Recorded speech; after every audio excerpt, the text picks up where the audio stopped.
We return to our top stories on the intensifying protest in Iran, and to take the conversation forward, joining me is Ambassador S.R. Tayal, former senior diplomat. Good evening and welcome, sir.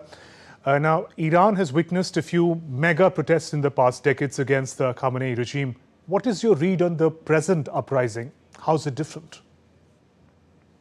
2-3 years back, the protest was when a young lady was killed when she was accused of violating the hijab rules of the state, and she was caught and she was very violently treated. And there was a lot of protest all over Iran, but mostly Kurdish part of Iran. And that died out because the law enforcement agencies are very strong and very powerful and quite brutal there. But this time the protest is on prices and shortage of goods. The the local currency, it has really fallen more than 1 million. I think it is real to a dollar. And there is acute shortage of goods. People are unable to find enough to eat, etc. And the shopkeepers went on protest. So the bazaar, what is called bazaar there, they have started the protest, and it has grown. Actually, there is no international news agency is allowed to report from within Iran. So whatever news is coming out is through official channels, which is not very reliable.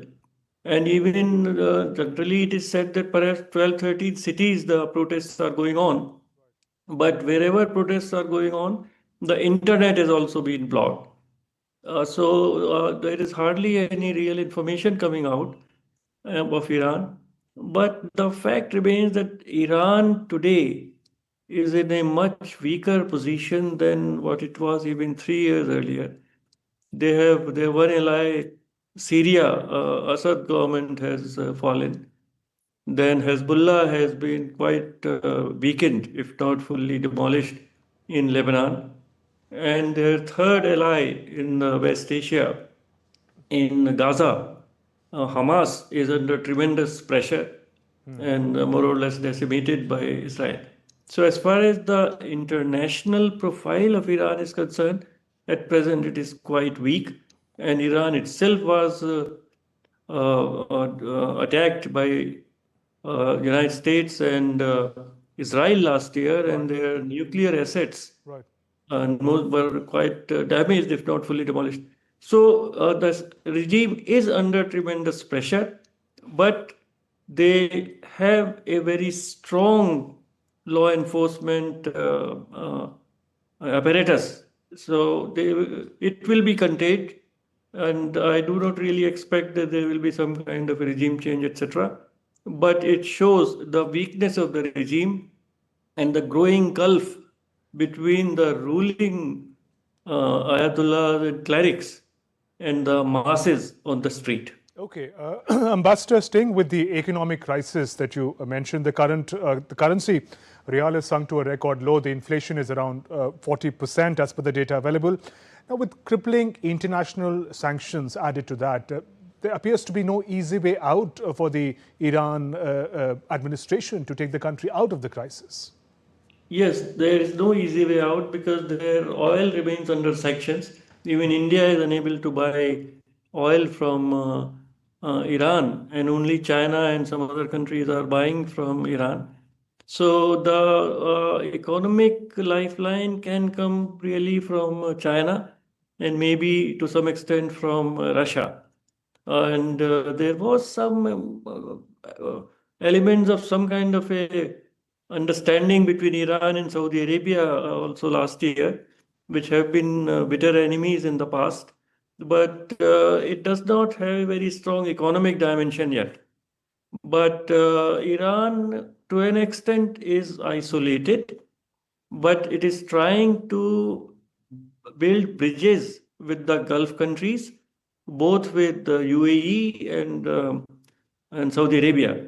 And of course, in the international global contestation among different powers, China and Russia are with Iran. Ambassador, can you give us some insight into the internal complexity of the domestic politics of Iran? You mentioned there's no real threat to Supreme Leader Khamenei's regime, but once again, Raza Pahlavi's persona has sort of come up during these protests. Are the protests against the regime necessarily favoring Pahlavi's return? The political system there is that, yes, there is a democracy to the extent that there are presidential elections as well as elections for the National Assembly. But all the candidates are approved by a council which is comes from the clerics. So they are all, it's a guided kind of democracy.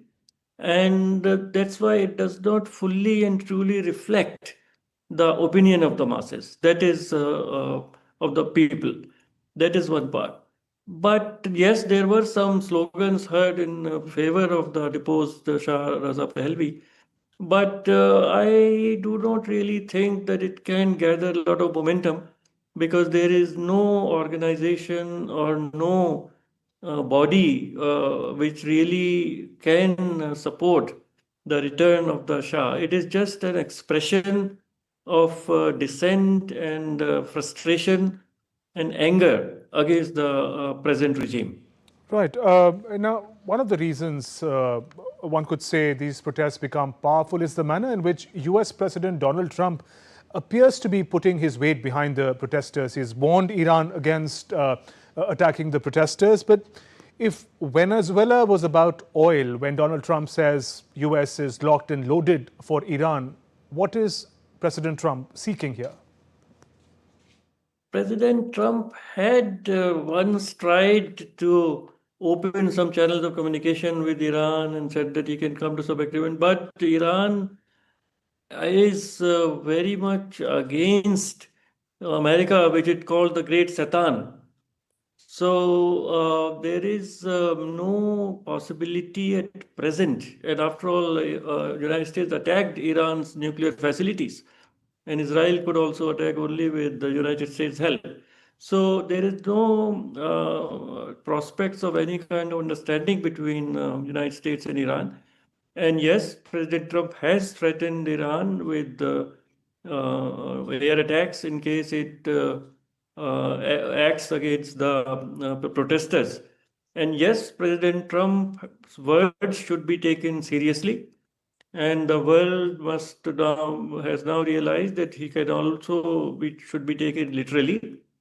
And if President Trump says that he can take action in Iran, sorry, really there is no way Iran can stop its planes from attacking because of what we saw in Venezuela, the kind of cyber capacity and electronic jamming capacity, etc., which the United States has.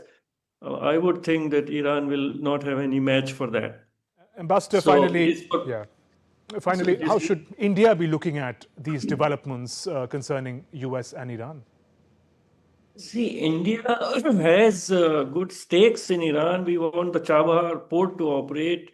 So, what would really like, we have very good friendly relations with Iran. And for our international north-south transport corridor, Iran is the fulcrum, even for Afghanistan, because we cannot go through Pakistan. Iran is the base. So one would very much, India will very much like that peace and tranquility should continue, first of all. And the internal problems of Iran should be resolved by the people of Iran and the government of Iran working together, working in harmony, communicating with each other. Because as it is, there is enough chaos in the world, and there should not be another point of chaos in our neighborhood. Bangladesh, you look around Pakistan, there's a lot of problem. So Iran should remain stable. One would really like that there should not become another flashpoint in West Asia. On that note, Ambassador S.R. Tayal, thank you very much for joining us on the News Hour and sharing your perspective.